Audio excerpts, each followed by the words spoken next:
Olá, esse é mais um GPcast e eu já peço a você que ainda não está inscrito ou ainda não segue os canais do programa Embrapa Gene Plus, que faça isso agora, assim você vai ser notificado toda vez que a gente postar um material novo por aqui. Hoje eu recebo a pesquisadora da Embrapa Gado de Corte, Juliana Correia Borges, médica veterinária pela Universidade Federal de Viçosa, mestre também em Viçosa na área de reprodução animal, doutorado em Jaboticabal, pós-doutora pela Exalc USP em 2014. Juliana, você passou pelas principais faculdades do país, não é isso, não? Ah, graças a Deus, né? Tenho muito orgulho disso. Seja bem-vinda, Juliana. Juliana trabalhou na Embrapa Pantanal, pesquisadora na Embrapa Pantanal, agora atualmente pesquisadora sediada na Embrapa Gado de Corte. Continua atuando, continua pesquisando sobre o bioma Pantanal, em pesquisas na área de cria, reprodução. Juliana, bem-vinda ao GPcast, é um prazer enorme ter você aqui. Eu que agradeço o convite, Mauri, é uma honra estar aqui com vocês e espero trazer novidades. Tenho certeza que a gente tem novidade, e principalmente porque foi lançado recentemente pela Embrapa um aplicativo de exame andrológico.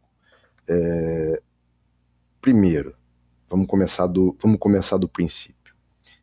Nosso público ele é bastante eclético. Então, Juliana, o que é um exame andrológico, por favor? Vamos começar então. O exame andrológico é um exame que a gente faz com os machos que estão em idade reprodutiva, estão entrando na idade reprodutiva ou já estão na idade reprodutiva, para a gente ver o potencial desse reprodutor. Então, ele avalia esse macho de uma forma geral, tanto o aspecto clínico, quanto o sêmen, quanto o reprodutivo mesmo, tanto os órgãos reprodutivos, como a qualidade do sêmen. Então seria o certificado que garante, ou pelo menos atesta, que aquele macho, aquele reprodutor tem condição de emprenhar as vacas, é isso? Isso. Quando a gente vê que aquele indivíduo, ele pode ter essa condição de emprenhar. Porque quando a gente fala assim, o sêmen está maravilhoso, está tudo ótimo, e ele vai ser um ótimo reprodutor. Às vezes a gente tem outros problemas, mas já é um meio caminho andado para você falar que ele tem esse potencial reprodutivo. Tá, e por que então, quer dizer, você já disse, ele atesta o potencial reprodutivo do touro. Então, qual que é o risco do criador, do pecuarista, comprar touros que não tenham passado pelo exame andrológico, ou mesmo comprar touros que tenham sido submetidos a exame andrológico, tenham sido aprovados, mas esse criador não repete esses exames anualmente na fazenda? Qual que é o risco disso? Bom, são duas perguntas juntas, então vamos devagar. Se a gente fez um exame, esse exame tem uma certa validade. Então, qual é o período ideal de fazer esse exame? É sempre que eu faço a compra de um animal, então compra e venda de um animal, você tem que fazer um exame para garantir, né, esse potencial, porque você está vendendo um reprodutor. Ou quando você vai entrar na estação de monta. Igual a gente está na estação de monta, deveríamos ter esses touros que estão nessa estação avaliados. Por quê? Porque o que adianta eu fazer um exame andrológico depois de uma estação de monta? Eu perdi esse potencial reprodutivo do touro. Se ele entrou subfértil ou infértil, o que é o pior, né? Porque se você está contando com aquele indivíduo naquela estação de monta e ele está infértil, então isso é um grande prejuízo para o produtor, porque ele vai ver no final da estação de monta, que era para ter um número X de bezerros e tem muito menos bezerros nascidos por causa disso. Então, esse é o primeiro passo, que você perguntou quando você avalia, né? Quanto tempo. E outra, se eu avaliei essa estação, já está pronto para a próxima estação? Não, por quê? Porque pode ter um monte de degenerações adquiridas, ou por briga, ou por machucado, que você tem que fazer isso numa próxima estação também. Então, sempre que eu começar uma estação de monta, eu deveria fazer o exame andrológico para ver esse potencial desse touro, para garantir que ele vai me deixar os bezerros, né? Então, se eu não faço, que foi a sua pergunta, né? Ou se eu compro um animal que eu não tenho essa avaliação bem feita, porque às vezes eu posso ter uma avaliação, a gente aí vai falar de uma outra coisa, que a gente vai falar de uma avaliação mal feita. É a mesma coisa que não fazer. Então, aí você perde o potencial desse reprodutor no seu rebanho. E isso é muito grave quando a gente fala de economicamente, né? Da parte econômica. Ele vai ficar com mais vaca vazia do que ele ficaria se ele tivesse touros com uma capacidade reprodutiva plena. Mas você falou sobre o exame andrológico mal feito, e essa é a minha próxima pergunta. Em termos de material e de conhecimento, o que o veterinário precisa ter e precisa fazer para fazer um exame andrológico bem feito? Pois é, Mauri, foi por isso que a gente lançou o aplicativo, pelo seguinte, eu recebo muitos laudos que vêm com uma avaliação só da parte física do sêmen, como sendo um exame andrológico. E até tem, vamos falar assim, nos bastidores, né, tem um conceito de exame simples, muito entre aspas, tá? Simples e completo. Não existe isso. O exame andrológico é um só. Então, o que eles falam do simples? É quando você avalia a motilidade ou vigor do sêmen. Isso é uma parte do exame, mas não é o exame como um todo, porque o exame andrológico, igual a gente começou a falar lá no início, eu faço avaliação, tanto avaliação clínica desse indivíduo, porque quando eu estou lá coletando o sêmen, eu tenho que olhar esse indivíduo como um todo. E aí você fala assim, mas qual o problema? Por exemplo, um problema locomotor que vai interferir na qualidade do sêmen. Isso eu estou vendo na hora do exame. Então, se eu só coloco lá motilidade e vigor e não avaliei, por exemplo, o score de condição corporal, igual as fêmeas, a score de condição corporal dos machos também é muito importante para a qualidade seminal. Então, se eu chego para fazer um exame andrológico lá de um touro caquético, lógico que vai estar ruim. E isso está lá no meu laudo. Então, não é só a qualidade do sêmen. E tem muitas vezes que a gente vê lá só a motilidade e vigor. E é uma partezinha, porque tão importante quanto isso é a morfologia espermática. Então, o que a gente tem que fazer? Falando por partes. Quando a gente chega lá na avaliação, no andrológico, no exame andrológico, eu tenho uma ficha que eu vou preencher a idade do animal, isso é muito importante, porque eu já vou saber que tipo de patologia que eu vou encontrar. Se ele é um touro jovem, tem mais patologias. Se ele é um touro muito errado, também tem mais patologias. Mas tudo dentro de uma normalidade. Mas eu já espero em relação à idade. O peso do animal, que é a condição de score. Eu já faço uma anamnese de um exame geral. A anamnese é aquele exame clínico que eu olho todo, inclusive o locomotor, como eu mencionei. Aí que a gente vai para a coleta de sêmen. E na coleta de sêmen, tão importante, o perímetro escrotal. Aí eu palpo as glândulas anexas. Ali dentro, quando eu faço a palpação retal, eu vejo se as glândulas vesiculares estão de tamanho normal, se elas estão perfeitas, porque posso ter uma vesiculite e eu já sei o que eu vou encontrar no sêmen.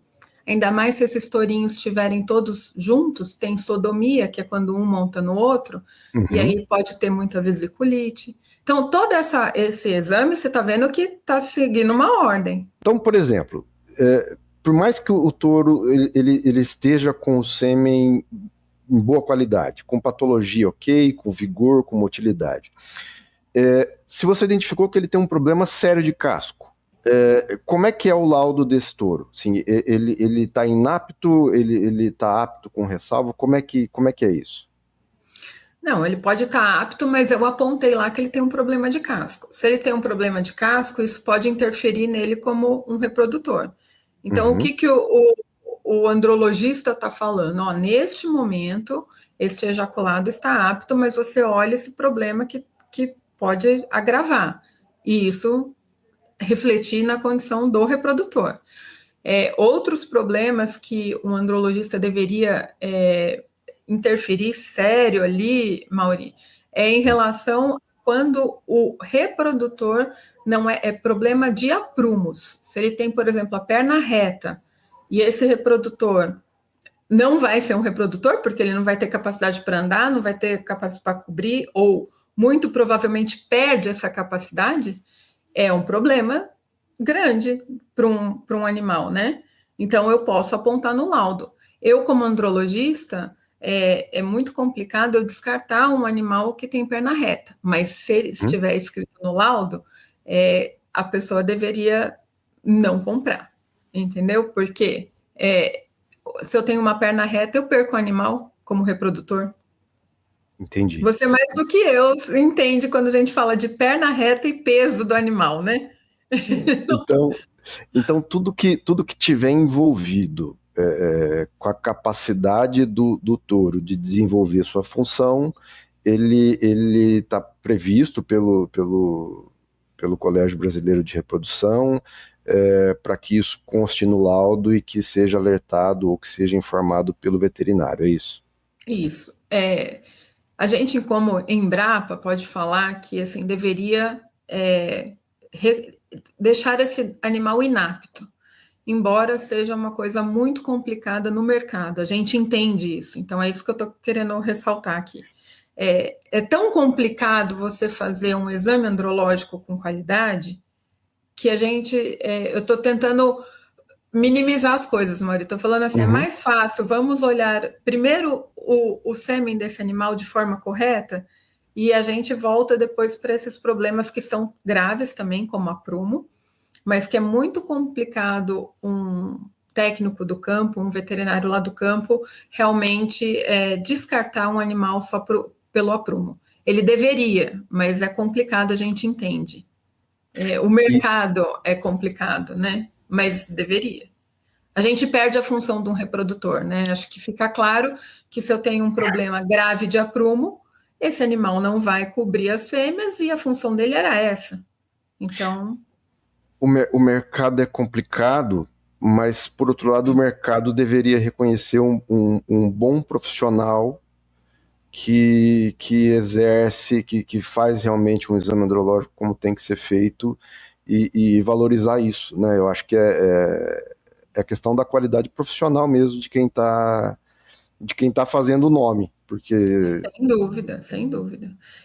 Mas é por aí que a gente começou a fazer esse aplicativo, voltando ao aplicativo, por que ele surgiu? Porque eu não estou nem falando do aprumo, que é uma questão bem difícil, uma questão frágil, né? De conversarmos aqui, mas de falar realmente da qualidade desse exame para frente, com o sêmen. Porque quando você para ali em motilidade e vigor, isso é uma partezinha só, a gente tem que ver a morfologia espermática. E muita gente nem entrega isso. O que é a morfologia espermática? Vamos pensar no espermatozoide, que tem a cabeça e a cauda. O normal tem a cabeça e a cauda bonitinha. O patológico tem algum problema na cabeça ou algum problema nessa cauda. E a gente difere essas patologias em defeitos maiores e menores. O que é isso? Defeitos maiores são aqueles que interferem diretamente na fertilidade. E os menores interferem um pouco menos, mas interferem também. E a soma desses defeitos, biologia não é matemática, mas tem um consenso de que você tem que ter 30% no máximo de defeitos totais, que é a soma dos menores com os maiores.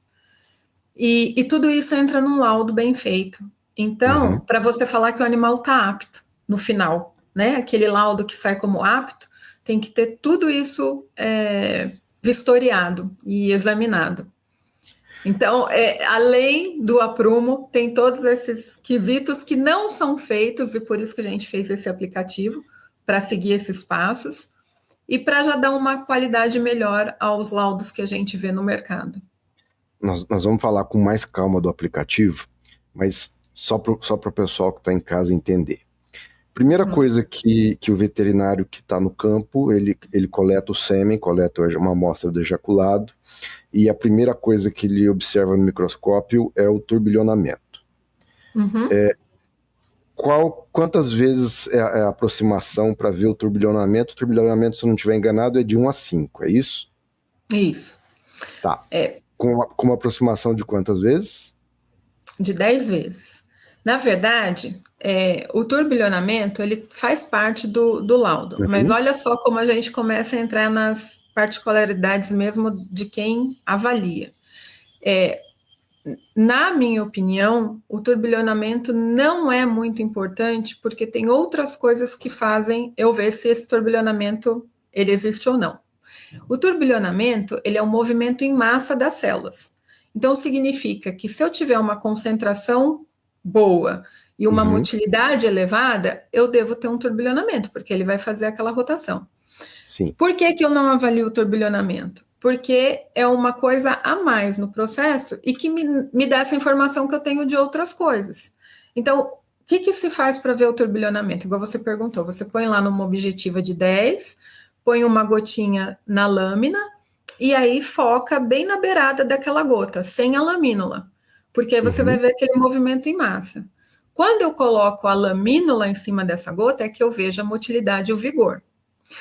O problema é quando eu vejo um laudo que tem o aspecto que é bem diluído, então um aspecto aquoso ou opalescente, com baixa motilidade e com turbilhonamento 5, ou seja, está errado.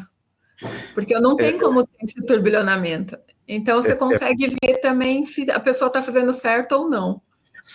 Exatamente. Então, assim, o turbilhonamento 5 seria um turbilhonamento máximo na escala, então daria para ver uma nuvem quase que como uma tempestade ali se mexendo. Beleza, então, vamos lá. A gente tá no campo e a gente conhece... eu sou veterinário, eu já fiz andrológico e eu já vi muitos colegas fazer. Então, primeira coisa que a turma faz, turbilhonamento. Segunda coisa, como você disse, pega aquela gota, põe uma lamínula em cima e vai observar motilidade e vigor. O que é isso? A motilidade a gente dá em porcentagem, 0 a 100. Então, é a quantidade daquelas células que estão se movimentando. E aí, você olha vários campos, uns 4 campos, não um campo só, dá uma mexidinha ali naquela lâmina, para ver a porcentagem de células que estão se movimentando. Então, isso é a motilidade. Aí temos motilidade como um todo, motilidade geral ou motilidade progressiva, que é aqueles que eles estão se movimentando para cima, porque muitos estão se movimentando, mas para o lado, de forma circular. Então, o que interessa para a gente realmente é essa motilidade progressiva. E o vigor, que é de 0 a 5, é a intensidade com que essas células se movimentam. Então, eles estão correlacionados, né? Porque tem gente que confunde o que é motilidade e o vigor, se é muito parecido. O vigor é o score de 0 a 5, mas com a intensidade que essas células se movimentam. E a motilidade é quantas dessas células se movimentam, desses espermatozoides que eles estão móveis. E no campo, uma boa parte dos veterinários param por aí. Exatamente. Né? E isso é um grande problema, porque isso é um exame andrológico feito pela metade. Isso. Eu vou te dar um exemplo, eu vou te fazer uma pergunta, então. Então, a gente pode ter um turbilhonamento 5, que é o máximo. A gente pode ter 80% das células com movimento progressivo. E a gente pode ter um vigor 5. Em tese, seria um baita andrológico. É garantido que esse animal consegue emprenhar a vaca? Não. Então, se você acha... eu falo que quem tinha vigor 5, 80, é só o sêmen do touro que morreu, porque esse não existe. Existe sêmen muito bom, mas com ótimos, né, índices, igual você está falando, é mais difícil. Mas eu entendi sua pergunta. Se eu tenho uma motilidade boa, então vamos supor 80, vigor 3, porque vigor 5 é difícil, mas 80, vigor 3 e um perímetro bom, né? Isso é melhor que nada. Claro. Mas eu posso ter muita gota, um exemplo, um processo degenerativo ali, que eu tenho muita gota proximal, mesmo com essa motilidade alta, mas ele ainda tem gota. e isso vai interferir. Gota proximal é um dos defeitos maiores, é isso? É um dos defeitos maiores, e que vai interferir na... Ou eu posso ter o que a gente fala de defeitos não compensáveis, que é aquele defeito de cabeça. Por exemplo, na cabeça tem uma coisa que a gente chama de acrossoma, né? Essa partezinha do espermatozoide, ela é fundamental para fazer a fecundação. A gente está indo para uma parte bem mais técnica, mas é muito importante, porque quando a gente define cabeça e cauda, a gente está pensando ali visualizando uma célula. Mas quando a gente olha no microscópio, essa célula é cheia de compartimentos. E é esse compartimento que a gente fala que essa célula está viável, porque às vezes ela pode estar viva, mas não está viável. Então, olha que engraçado, você pode ter uma célula viva, mas que não emprenha. E isso a gente consegue ver através de algumas patologias. E pior, Mauri, nem fazendo tudo isso, porque o que a gente... Vamos dar um exemplo. Todo sêmen que sai de uma central, ele tem o exame andrológico bom, mas tem touros que emprenham bem e tem touros que não emprenham bem. Então, olha que complicado, complexo. É porque a gente está atrás de estudos que vão nesses compartimentos dessas células para mostrarem qual o problema, porque ali no que a gente está vendo está tudo ótimo, mas chega lá na prenhez não tá, tem algum problema. Então, respondendo sua pergunta, se eu tenho a motilidade e o vigor, já é um caminho andado, não é todo o caminho. E mesmo tendo a patologia que ajuda muito, que é um caminho a mais, ainda não significa que ele vai ser um reprodutor que vai dar 100% de prenhez, que é isso que a gente procura.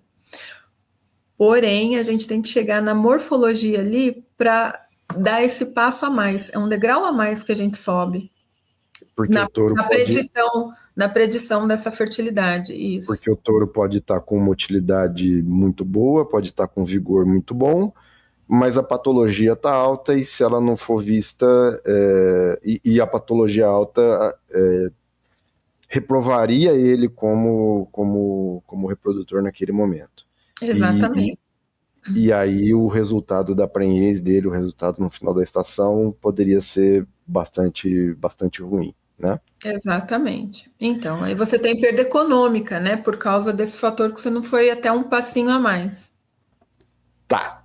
Então, vamos falar agora especificamente do aplicativo. Você já falou algumas vezes sobre o porquê fazer esse aplicativo, mas resume pra gente, qual que é o principal objetivo da Embrapa lançar um produto como esse? Na verdade, eu trabalho muito no campo e eu sei qual que é a dor do veterinário do campo, né? Quando a gente faz os andrológicos, como que são feitos hoje? Você faz lá todas essas coletas e tudo lançado no Excel. E aí você vai para o laboratório, você faz a morfologia lá no laboratório e depois você volta lá no Excel, lança as morfologias que você encontrou daquelas amostras e depois você faz um laudo para o produtor daquele touro. Uhum. Então, você está vendo, são várias etapas que o veterinário ele perde muito tempo, tanto no computador fazendo a primeira parte, depois lançando de novo e depois gerando um laudo para o produtor. Então, a primeira coisa que a gente quis fazer foi facilitar a vida do veterinário do campo. Por quê? Porque ou pelo celular dele, ou pelo tablet, ou pelo computador, ele vai fazer tudo no aplicativo. Então, ele está lançando tudo no aplicativo. E aí, quando ele parou lá, ele fez a coleta, e aí ele vai para o laboratório fazer o exame morfológico. Está lá só esperando lançar. E quando ele lança, já sai o laudo automático. Já faz tudo de uma vez. Então, veio facilitar a vida. Então, a primeira coisa foi para facilitar a vida do usuário que vai entregar aquele laudo ao produtor. Você mencionou tablet, o computador. Quais são as plataformas, os programas operacionais que esse aplicativo funciona? Em todos os dispositivos, né? Tanto iPhone quanto Android e computador e tablet, então todos. Linux, Windows, como que fala o outro, da Apple, né? Todos. Quantos aplicativos desse tem no Brasil hoje, Juliana? Nenhum. É o primeiro. Esse é o primeiro aplicativo com essa finalidade lançado no país. No exterior tem também? Ou não tem também? Não tem também. Não? Não tem. Quanto tempo que isso demorou para ser desenvolvido e quantas pessoas envolvidas na equipe? Nós estamos trabalhando com isso desde 2022, né? Então, 2 anos. 2 anos de desenvolvimento. E um aplicativo, como você sabe, ele está sempre em desenvolvimento, né? Não dá para a gente, não é que ele fez e acabou, então sempre tem como melhorar, e isso é muito gratificante porque você vê o retorno também de quem está usando, né? E da gente usando também, vendo, dá para melhorar isso, dá para melhorar isso. É uma equipe multidisciplinar e é legal isso, Mauri, porque cada vez mais a gente vai tender para isso, né? Porque eu posso saber, a gente da reprodução pode saber muito de andrologia, mas a gente precisa de quem sabe lá da parte operacional do aplicativo mesmo. E essa interface, então, com essas pessoas de outros setores, eles entendendo também o que a nossa necessidade é muito legal mesmo. E aí, então, tem o pessoal aqui da TI, né, que a gente fala, envolvido, e é muito, muito bom isso, porque cada vez, quantas pessoas, na verdade, e tem o pessoal da comunicação para a gente pensar na marca, pensar na logo, pensar na apresentação do aplicativo em si, né? Tá. Então, você está vendo, são muitas pessoas, mas ele funciona só para bovino, para outras espécies, porque existe andrologia em ovino, em equino, em suíno, ele também funciona? Então, nós pensamos no bovino, até por causa da nossa empresa Embrapa, mas como andrologista, a gente pode levar para todas as espécies, e eu faço parte da ABRAA, que é a Associação Brasileira de Andrologia Animal. Então, a gente está querendo levar também para dentro, porque aí realmente seria para todas as espécies. Cada espécie tem uma particularidade, então a gente teria que fazer alguma modificação do aplicativo. Por exemplo, vamos falar do suíno. Ele tem um volume muito grande, 300 ml pode ser, e isso a gente colocou como limitador para não sair errado no do bovino. Então, eu teria que selecionar uma espécie e aí mudar os layouts dessas interfaces dentro do aplicativo, que tem como fazer, mas respondendo sua pergunta, agora esse é para bovino. A versão 1.0 só para bovino, mas com certeza vai evoluir. A semelhança do equino também, o cavalo também tem um volume de ejaculado bastante grande. Também, mas é diferente também o método de colheita, tem algumas diferenças ali que dá para ser por espécie, né? Ele funciona só na internet ou funciona, você precisa estar online ou pode estar offline para usar? Pode estar offline. E é essencial que esteja offline, né? Porque quando a gente está lá no meio das fazendas, muitas vezes não tem internet, então você vai usando e assim que sincronizar, ele abaixa os dados na nuvem, né? E já salva todos os seus dados. Mauri, uma coisa muito importante, eu não sei se você vai perguntar, mas aproveitando a deixa, isso qualquer um pode utilizar para ver como funciona, mas quem pode emitir o laudo é só o veterinário, por isso que ele tem que colocar o CRMV dele. Tá. Por que isso? Porque a gente, como Embrapa, se garante ao Conselho Federal de Medicina Veterinária que, assim, a gente colocou lá que você tem que ser veterinário para emitir o laudo. Se alguém inventar um CRMV, por exemplo, aí é uma falsidade ideológica, mas a Embrapa se resguarda de que seria um veterinário ali para entregar esse laudo. E por que eu estou falando isso? Porque quando você pede lá no aplicativo, ele pede os seus dados, né? A única coisa que você precisa ter colocar lá para entrar e mexer no aplicativo é o e-mail. Então, a gente não sabe quem é você, qualquer um pode utilizar. Quando você se cadastra lá com o seu CRMV e colocando os seus dados para sair nesse laudo que eu te falei, então, por exemplo, você como Gene Plus, você vai colocar lá o seu nome, seu CRMV, a marca do Gene Plus, isso tudo vai sair nesse laudo. Olha que legal, para entregar para o produtor. Isso tudo você vai ter que, cada vez que você entrar no seu dispositivo, você vai ter que colocar, porque isso não fica armazenado no banco de dados, isso não é coletado pela Embrapa, entendeu? Então, eu estou explicando por que, por exemplo, no seu celular, se você fez isso, no seu celular ficou salvo essas informações. Tá. Mas se você entrar no computador, você vai ter que fazer de novo. E se você se deslogar do seu celular e entrar de novo, você vai ter que colocar de novo, porque não ficou salvo esses dados. E porque uma outra finalidade que a gente fez do aplicativo, e aí o passo 2, é a gente ter uma coleta de informações de exames andrológicos, porque isso também não existe. Se você me perguntar, se eu sou andrologista, e você me perguntar, Juliana, quantos exames andrológicos são feitos no Brasil? Não sei, eu posso chutar aqui. Então, ninguém sabe. A gente pode chutar, mas não tem nem da onde chutar. E isso, para a gente, como pesquisa, é muito importante ter essa base de dados e por região. Então, quando você coloca lá que você, por exemplo, eu no Pantanal, né? Então, eu fazendo no Pantanal, um colega fazendo lá no Pará, isso é muito importante colocar a região, e é uma informação que o aplicativo salva.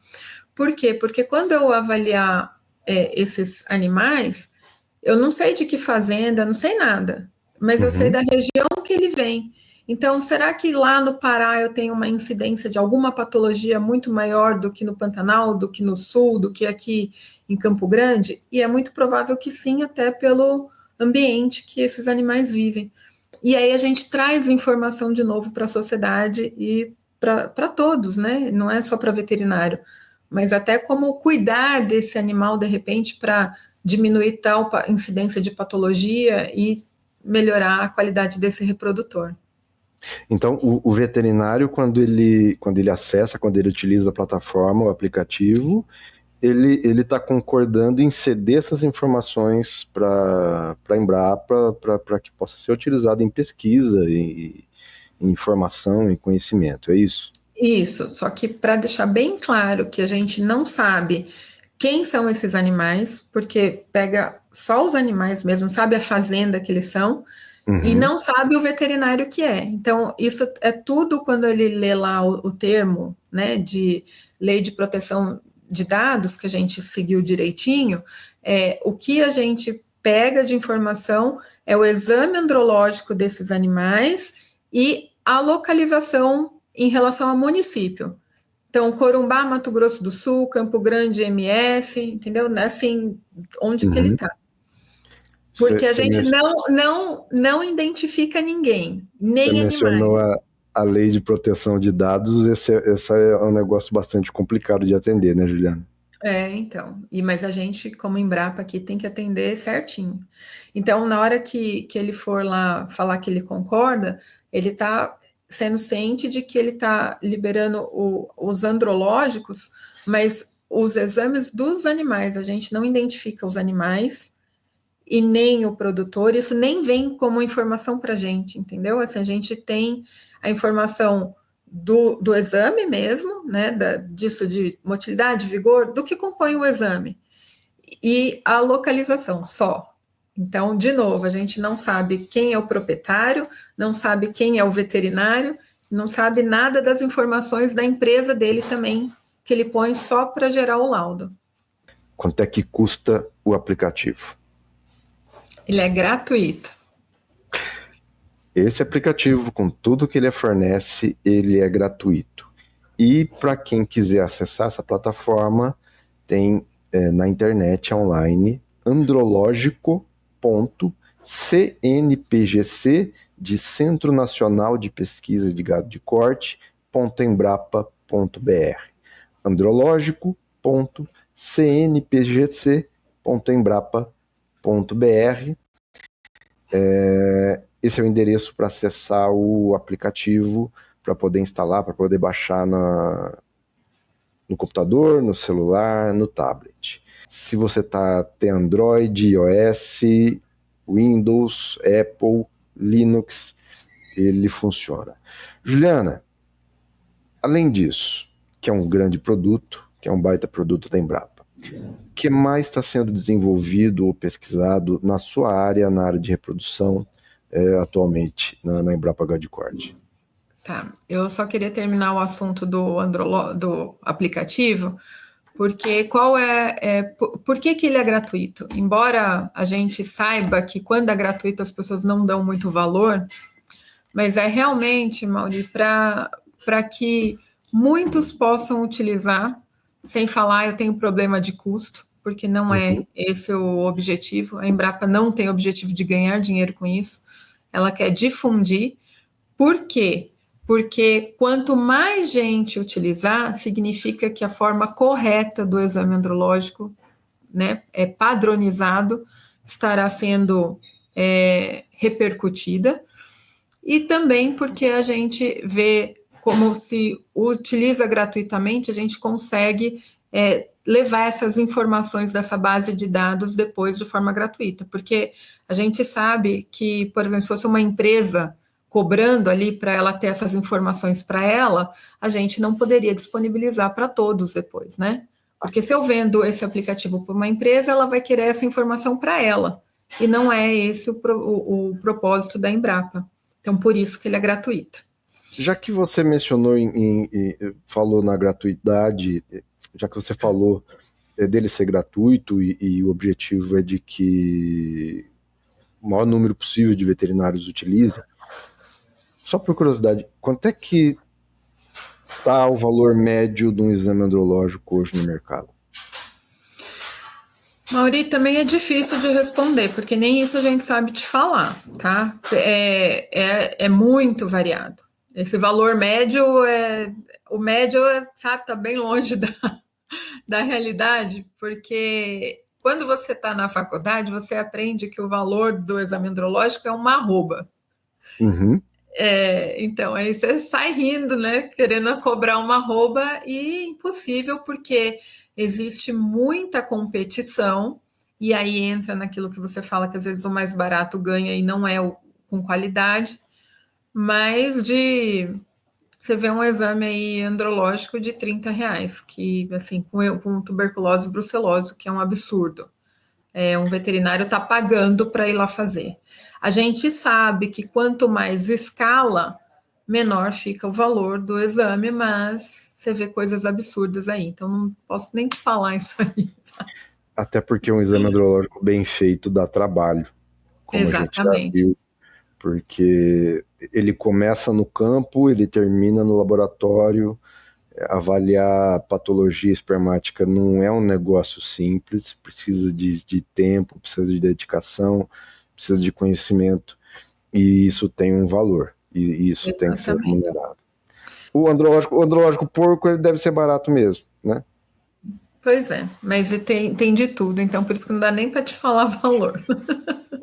Vamos lá. E é por isso que a gente quis ajudar muito o veterinário com essa agilidade para ele entregar um laudo bem feito para o produtor, que é mais um tempo que ele gasta para deixar tudo prontinho, né? E o aplicativo vem resolver esse problema aí. E o que é mais de pesquisa na área de reprodução está sendo desenvolvido hoje na Embrapa GuardCord? Bom, com reprodução como um todo, eu vou falar agora dos machos, que muito me cabe, tá? Então, a gente está com pesquisas tanto na parte de precocidade sexual, então a avaliação andrológica desses tourinhos antes, mas como a gente já falou até naquele evento junto com você, o que a gente quer não é só descobrir uma DEP, né? A gente quer muito essa DEP de precocidade para os machos, mas é também poder utilizar esse macho o quanto antes. Então, tem a linha da fêmea, que também é uma pesquisa aqui da gado de corte, né, dessa precocidade sexual das fêmeas, e quando a gente fala da reprodução, de você desafiar essa precocinha o quanto antes na estação de monta pela IATF, e na parte dos machos é a gente utilizar esse machinho o quanto antes. E aí, como que a gente utiliza esse machinho o quanto antes? Então, aí que vem as pesquisas. A gente tem feito uma linha com o uso do sêmen refrigerado, e o porquê o refrigerado e não o congelado? Porque nessa fase fisiológica, muitos podem não passar no processo, e não porque por algum problema, mas porque ele está naquela transição de puberdade, da adolescência dele para maturidade sexual, e a gente consegue já utilizar no refrigerado, que é quando você diminui o processo.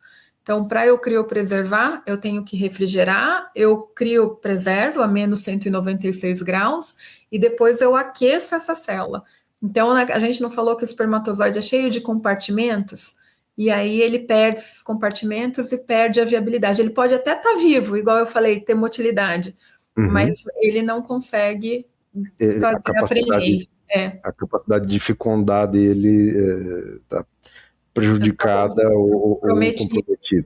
Isso, aí ele está vivo, mas ele já não é mais viável, e quando a gente fala que ele não é mais viável, é que ele não consegue gerar o embriãozinho lá, né, fecundar o ócito e gerar o embrião. E aí essa linha de pesquisa com sêmen refrigerado é uma linha de pesquisa muito ampla, que a gente tem milhões de coisas para fazer, em relação à temperatura, em relação a tempo, quanto tempo esse sêmen pode durar, em relação ao próprio diluidor dentro, né, que a gente coloca esse ejaculado, em relação ao processo, o que a gente faz com essa célula, com esse ejaculado, porque, por exemplo, falando aqui, sêmen de equino ou de caprino, é normal você centrifugar, bovino não. Mas quem sabe um tourinho precoce, eu possa centrifugar e melhore a qualidade desse sêmen, para, nesse caso, eu aproveitar mais. Então, é uma linha nesse sentido. Então, quando a gente fala de processamento de sêmen, tem uma linha, várias linhas aí que eu gosto muito que a gente está fazendo. E de fecundação in vitro, que é o que a gente vai aportar agora aqui na gado de corte para fazer com referência, fazer muitas FIVs, né? Fecundação in vitro. E isso, vamos fazer bastante coisa. Muito bem, Juliana, obrigado. A gente falou aqui do aplicativo para exame andrológico. Mais uma vez, para quem está ouvindo, para acessar é andrológico.cnpgc.embrapa.br. Juliana, obrigado por você ter aceitado o convite. Eu que agradeço a oportunidade, foi um prazer estar aqui com vocês, e o que precisar, estamos à disposição. Valeu. Obrigado, Juliana. Obrigado a você que nos acompanhou até aqui. Siga o programa Embrapa Gene Plus nas redes sociais, YouTube, Instagram e Facebook. Um forte abraço a todos, fiquem com Deus e até a próxima. Um abração.